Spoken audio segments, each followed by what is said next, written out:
제15장 유순한 대답은 분노를 쉬게 하여도 과격한 말은 노를 격동하느니라.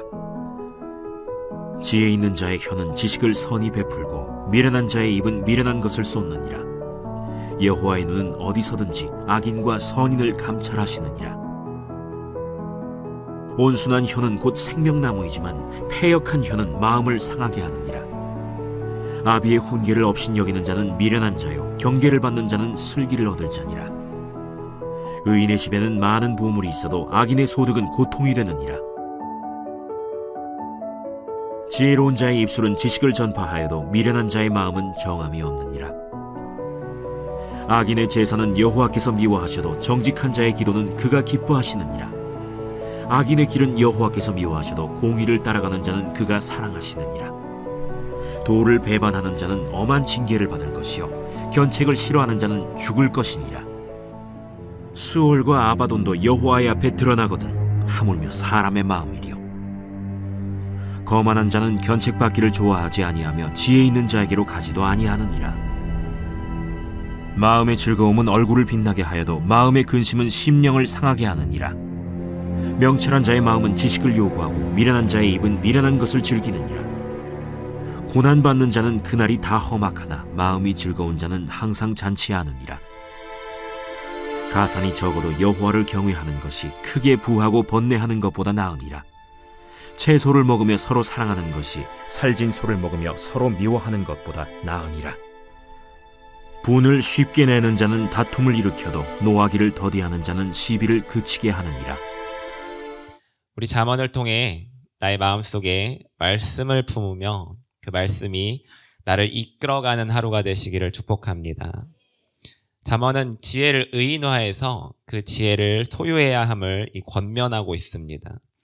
지혜를 소유한다는 의미는 예수님을 여러분들의 마음속에 품고 있다라는 의미가 됩니다. 예수님을 마음속에 품을 때 세상이 알려줄 수 없고 세상에서 알 수 없는 지혜를 우리는 순간순간 깨닫게 됩니다. 계속해서 이 보고 있는 잠언을 통해 여러분들의 삶에 직접적으로 적용되는 그 지혜를 깨닫게 되시기를 소망합니다. 이 오늘 잠언은 이제 말에 대해서 이야기합니다. 우리 언어 생활에 대해서 이야기하고 있는데 의인의 언어 4가지와 악인의 언어 4가지를 대조하고 있고 본문 3절을 보시면 여호와의 눈은 어디서든지 악인과 선인을 감찰하시느니라.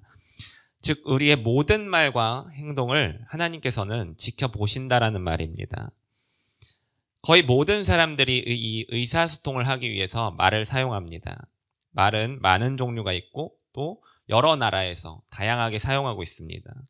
그런데 중요한 사실은 이 말에는 힘이 있다라는 겁니다. 왜냐하면 우리 모두는 다 하나님의 형상대로 지음을 받은 존재입니다.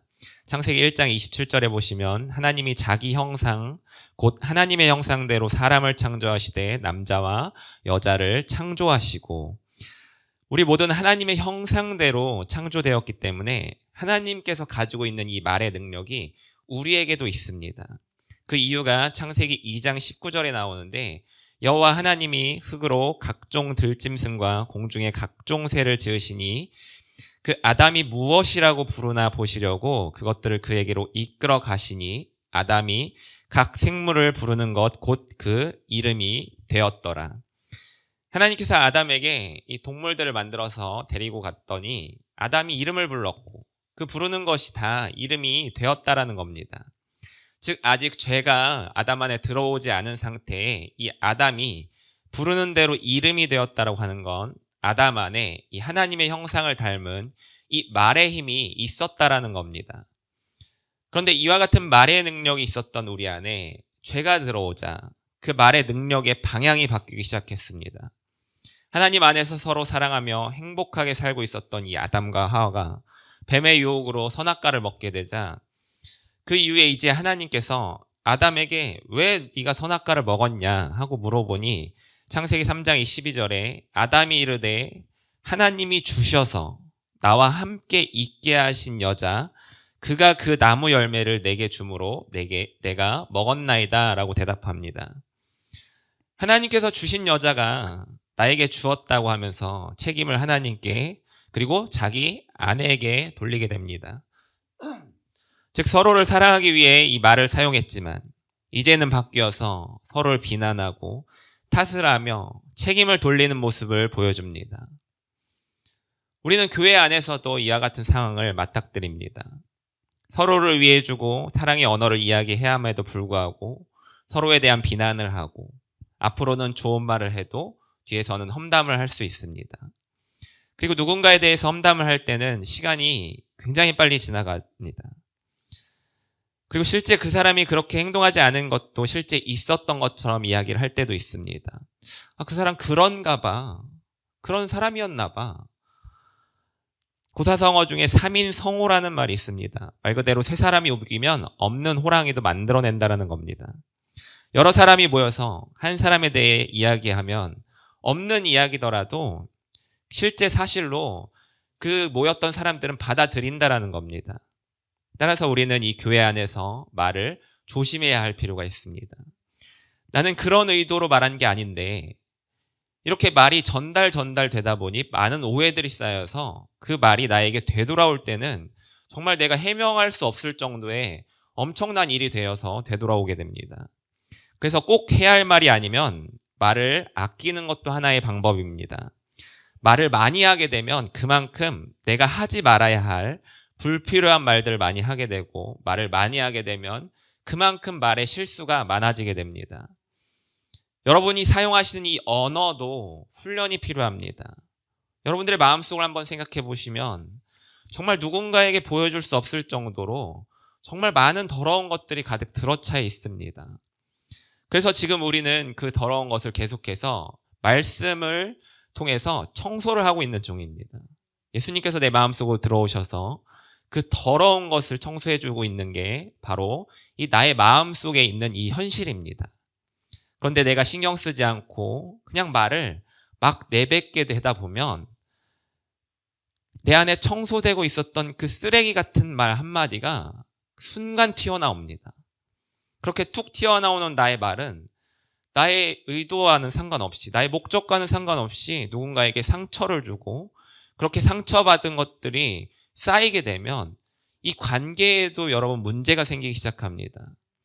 그래서 우리는 이 언어를 훈련해야 합니다.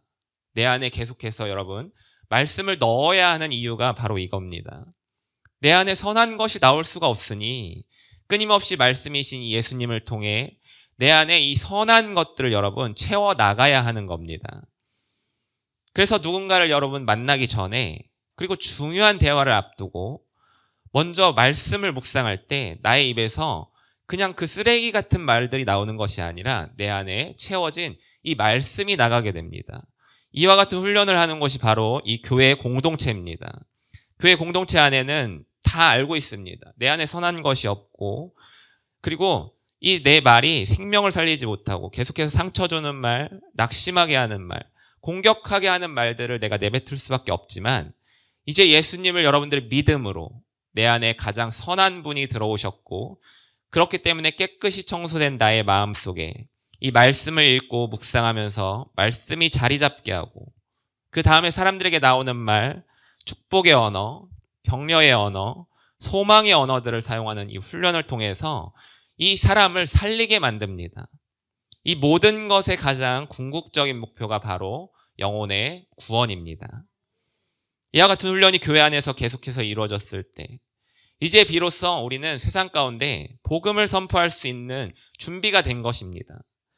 복음을 선포한다라는 것은 단순히 예수님께서 우리를 구원하기 위해서 이 땅에 오셨습니다. 이것을 넘어서서 세상 사람들이 나에게 어떻게 행동하든지 어떤 비난의 말을 던지든지 어떤 저주의 말을 나에게 내뱉던지 어떤 좌절의 말을 나에게 바늘처럼 찌르듯이 칼처럼 나를 베이게 하듯이 내뱉는다고 해도 내 안에 그것을 적대하는 그것에 반응해서 너도 그렇게 했으니 나도 그렇게 해야지 라는 반응으로 그렇게 말을 하기보다 내 안에 있는 이 말씀을 통해서 예수님을 통해서 이 생명의 말이 그들에게 나가도록 하는 겁니다.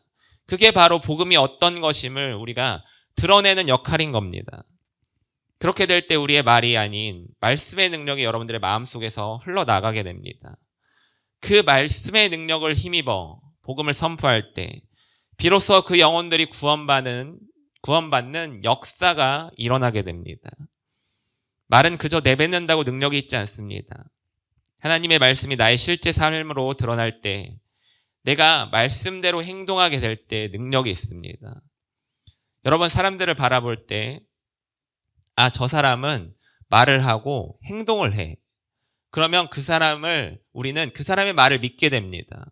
그런데 어떤 사람은 말을 하고 행동을 하지 않습니다. 그럼 우리는 그 사람들의 말을 믿지 않습니다.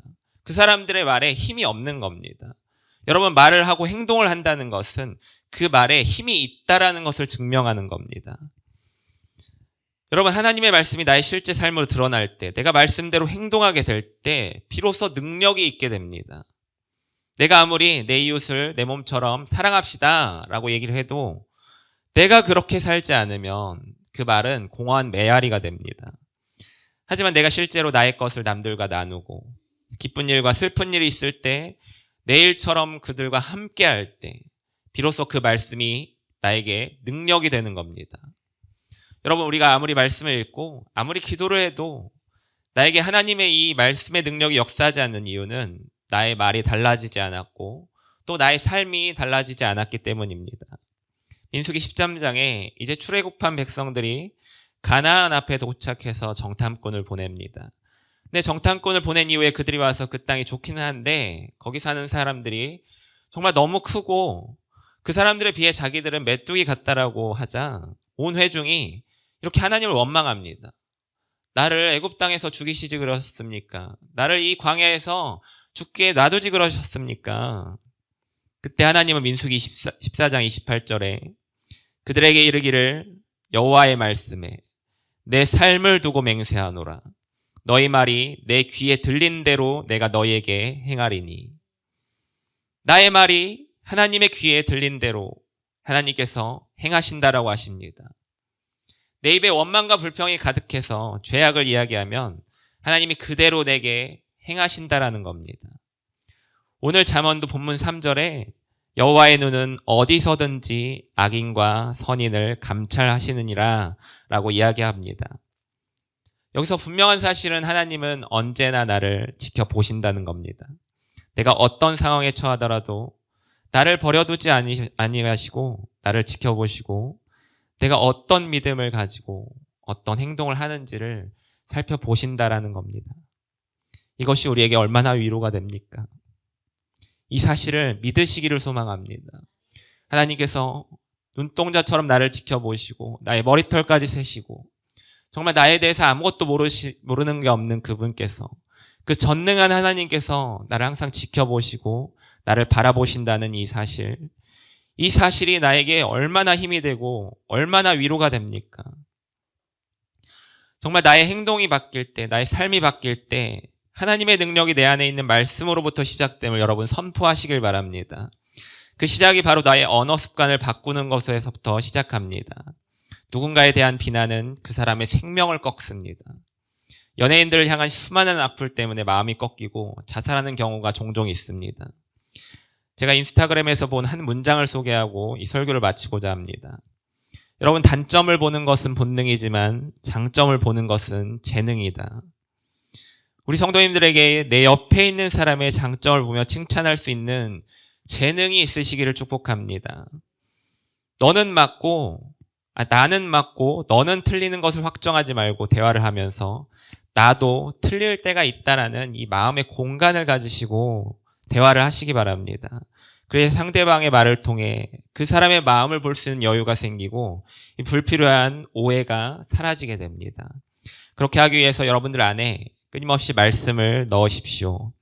내 안에 선한 것이 나올 수가 없습니다. 그러나 내 안에 계속해서 그 말씀이신 예수님을 채울 때 그 사랑이 내 안에서 여러분 흘러나오게 됩니다.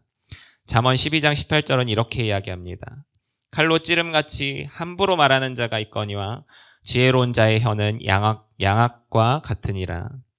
저와 여러분이 누군가에게 이 살리는 말의 훈련을 통해 하나님 앞에 충성된 종으로서 많은 영혼들을 살려내는 그 생명의 혀로 사용되시기를 축복합니다. 기도하겠습니다. 사랑의 하나님, 나의 입에 불필요한 말들이 나오지 않게 하시며 마음을 회복시키시고 영혼을 살리는 생명의 말을 마음속에 품게 하옵소서. 그러므로 내가 만난 사람들에게 복음을 전하는 이 영광스러운 통로로 사용하사 하나님의 영광을 드러내며 찬송하는 나의 입술이 되게 하옵소서. 예수님의 이름으로 기도합니다. 아멘.